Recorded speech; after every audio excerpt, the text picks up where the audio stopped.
Okay, welcome back to Daily Driven Alpha. Today we've taken the DCOE 40 Webers off the daily driver. They've been on there for about 18 months and we've decided to give them a good clean up and see what difference we'll get out of the fuel economy and the performance out of them. Just some simple things straight up. The mixture screws and the needles are all tarnished and gummed up, and you'll notice that even the throttle bodies, I don't know if you can see very easily in this one here, this one's been cleaned up a little bit, and this one is yet to be cleaned up. It's quite filthy. You'll see the back end of this, it's got quite a bit of staining, whereas the front carburetor we've cleaned up a little bit. But one of the key things, apart from pulling it apart and actually pulling the jets out and all the plugs, replacing the O-rings and the like using a gasket kit from Classic Alpha, I've also pulled the chokes and the venturis out. So chokes go into sit in the back end of the throttle bodies here, and then the venturis sit at the front end. Now what you'll see here is we've polished using wet and dry 800 grit, and then I'll use 1200 to finish it off, and then I'll actually use a polishing compound just to clean the throttle bodies down. But what we've done is we've taken out a lot of the casting seams and also just tidied up the bodies themselves and the chokes to improve the flow.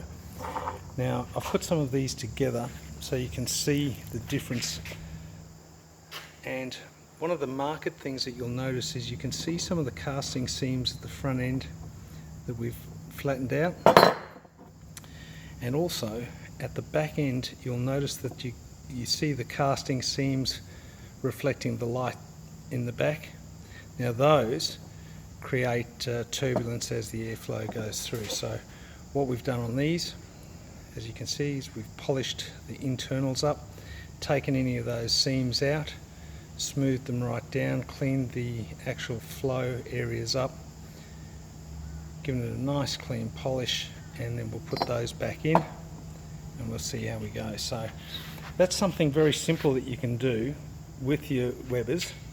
Doesn't take a lot of skill to do that, just a bit of patience. Don't go too hard, do it by hand, wet and dry sandpaper, soak it in water, and then use your hands.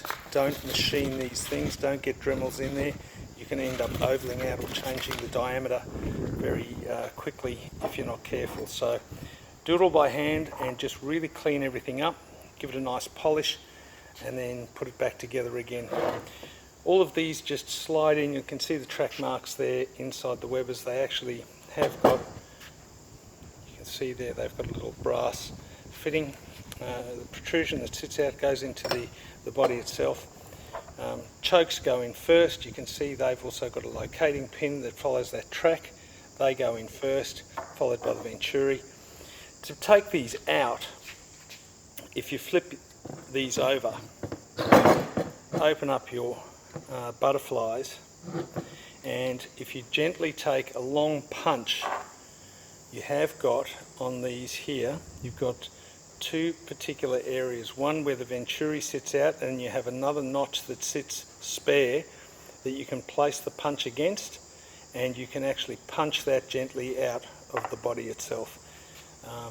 If they're the tarnish etc. seems to gum them up a little bit, and then they get stuck in there. So a bit of WD-40 in there first, soak it up there, make the aluminium nice and soapy, and then push it out gently. If it's not coming out, stop, have a look at it, and if it really won't come out, take it to a professional, see what the issue is.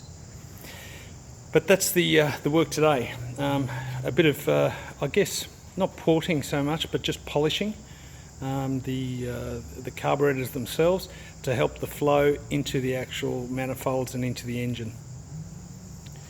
Nice simple little project that you can undertake on your Alpha, and hopefully just improve a little bit of performance and throttle response out of the car. Hope you've enjoyed that.